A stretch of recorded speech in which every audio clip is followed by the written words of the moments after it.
नमस्कार। काशी हिंदू विश्वविद्यालय में जो बुद्धिजीवी बैठे हैं यहाँ पे लोग, उन सबसे ज़रा पूछता हूँ मैं कि इस बार के राजनीतिक परिप्रेक्ष्य में नमस्कार बंधु, नमस्कार। ये बताइए, एक नारा है जो काफ़ी गुजरा है, अब की बार 400 पार जी, क्या कहना चाहोगे? क्योंकि अब 20 अधर में है, क्योंकि कुछ चरण संभव मतलब हो चुके हैं, कुछ बाकी हैं, तो ज़रा सा बताइए। देखिए, लगभग एनडीए अभी भी 400 के आसपास है। अगर सहयोगी दल जो बाहर से उसको समर्थन करते हैं उनको मिला लीजिए, 350 तो पिछली बार एनडीए पार कर गया था, 355-56 के आसपास था। और जो अगर वाईएसआर जो है उसको मिला लीजिए, टीडीपी, ये सब जो बाहर से जो दल समर्थन करते हैं उनको अगर मिला लीजिए तो इसे भी 400 पार है। अच्छा, कभी ऐसा नारा आचर्य वाला है कि मतलब 400 पार जो जिसे लग रहा है कि आसमान।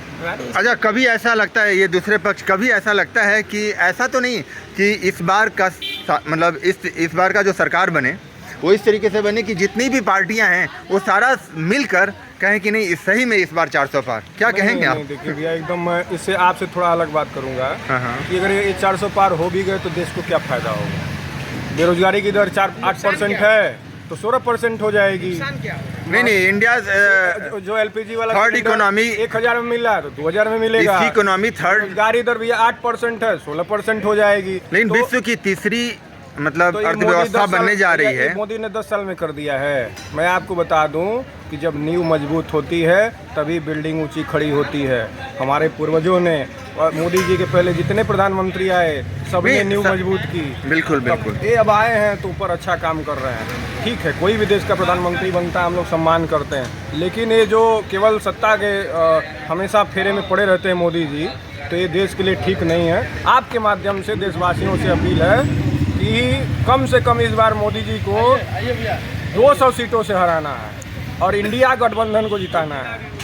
इंडिया का गठबंधन। अच्छा भैया नमस्कार।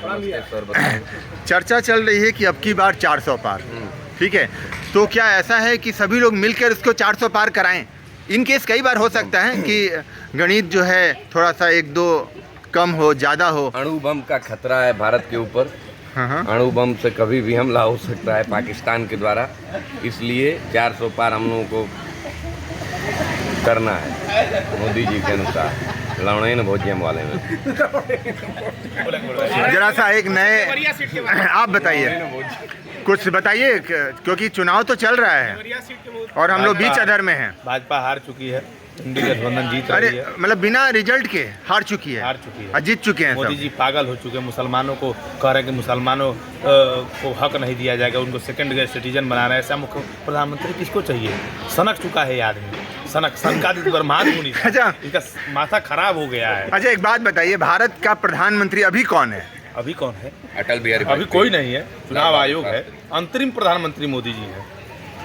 अभी चुनाव आयोग के शासन में हम लोग हैं। मोदी जी तो किसको प्रधानमंत्री कहा जाए इस समय में? इस समय चुनाव आयोग प्रधानमंत्री। अच्छा, टेक्निकल टर्म समझिए, अंतरिम प्रधानमंत्री मोदी जी हैं। जब तक नई सरकार का गठन नहीं होता है तब तक सारा राजकाज चुनाव। आप किसको चाहेंगे प्रधानमंत्री के रूप में देखना? राहुल गांधी मतलब आपके हिसाब से प्रधानमंत्री होने चाहिए? एकदम होने चाहिए। चलिए, राहुल गांधी सुनिए। अच्छा, ये देवरिया सीट, हाँ बताइए। कहीं आप खुद तो खड़े नहीं हैं? आप बताइएगा, वोट करूंगा। अच्छा, इनसे रिटर्न में जो है बताइए काट करके किसको वोट करेंगे? देवरिया और कुशीनगर में बताइए। व्यक्तिगत मामलों पर बताइए, शर्माइए मत, बताइए। अच्छे हैं तो उन पे वोटिंग हो सकती है। किस पे नोटा दबाएंगे? हम ऐसा वजीर आजम नहीं चाहते। वजीर आजम का छोड़ दीजिए, आप सांसद में मुसलमानों के हक और हकूक के खिलाफ रहे। अरे राम बहादुर है ना बड़े भाई, इनके पर। बंधु एक बात बताइए, कोई बात नहीं, सारे गिले शिकवे एक तरफ, लेकिन सरकार बने, ये बताइए कि जो जिसकी भी सरकार बने किन 2-4-5 बिंदुओं पर काम करे, क्योंकि ये भी बताना जरूरी है। मुफलिसी पे काम करे। मुफलिसी पे काम। ये बचा हुआ है, मतलब इस पे काम बाकी है, बहुत काम बाकी है। अच्छा। इस देश की 80% जनता मुफलिस है, तो उनको क्या करना, सुधारना है कि उसी में रहने देना है या उस प्रतिशत को बढ़ाना है? उनको अमीरियत की तरफ लाइए, मुफलिस मत रहने दीजिए, वो भीख न मांगे, आपके 5 किलो राशन पे न रहे। मुफलिसी इस देश का सबसे बड़ा मुद्दा होना चाहिए, जबकि अच्छा। वो मुद्दा नहीं है। और दूसरा बेगारी है, पामाली है, मोहताजी है। अब कैसे ये मोहताज लोगों को, जो मुस्तहिक हैं, उनको उनका हक हुकूक मिले। हक हुकूक मिलना चाहिए, हक हुकूक मिलना चाहिए। हाँ, तो आप बताइए, आप क्या ऐड करेंगे? नई सरकार चाहे जिसकी भी बने, वो करे क्या? क्योंकि सरकार को कब बताएंगे? जी देखिए, भाई ने एकदम सही बताया, मुफलिसी पे काम होना चाहिए, गरीबी बेरोजगारी। और कुछ ऐड करिए। और सबसे बड़ी एक खूबसूरती रही है भारत की कि यहाँ का लोकतंत्र जीवंत बना रहा है। और मोदी सरकार ने अपने 10 साल के शासन में केवल और केवल लोकतंत्र की हत्या करने का काम किया। अच्छा, चलिए, कोई बात नहीं, हत्या हो गई आपके हिसाब से गुरुवर, आप बताइए। गाली देते हैं। हाँ, जो जमहूरियत के पक्षधर हैं उनसे मैं पूछना चाहता हूँ, ये जमहूरियत इस देश में 75 सालों से आई है। इससे पहले से इस देश में राजतंत्र चला है, बादशाही चली है, कोई गरीब भूखे नहीं मरता था। इस देश में आलम यह है कि गरीब भूखे मर जा रहा है, अस्पताल की चौकट पर मर जा रहा है। लेकिन ऐसा अब कोरोना काल के बाद ऐसा भी सिनेरियो है कि जो लोग भूखे हैं वो ज़्यादा जिंदा रह रहे हैं और खाने के बाद और ज़्यादा तकलीफ में है। आप क्या अमीरों का ग्रीन सैलेड, एवोकाडो टोस्ट इसकी बात कर रहे हैं? कितनी जनता खाती है? आप एवोकाडो खाते हैं? नहीं खाते हैं ना? तो गरीब जनता की बात करिए, मुफलिसी में बात करिए।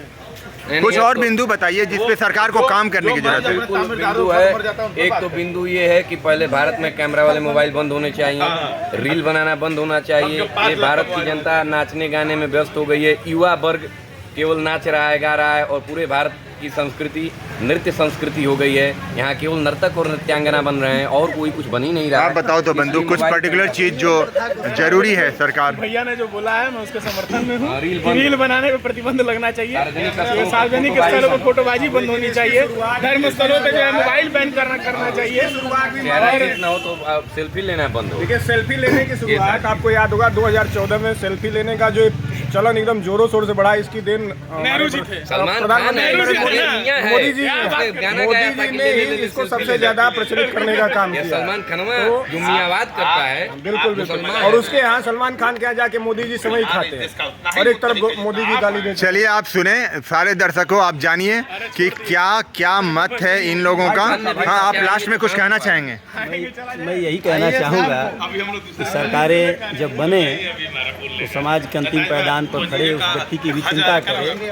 और अभी बड़े भाई ने कहा कि इस देश से रील समाप्त होने चाहिए, तो मैं इसमें 100% सहमत हूँगा कि रील से ज़्यादा इस देश के जो भी लोग हैं, युवा वर्ग हैं, वो रियल लाइफ से जुड़े, वास्तविक जीवन से जुड़े।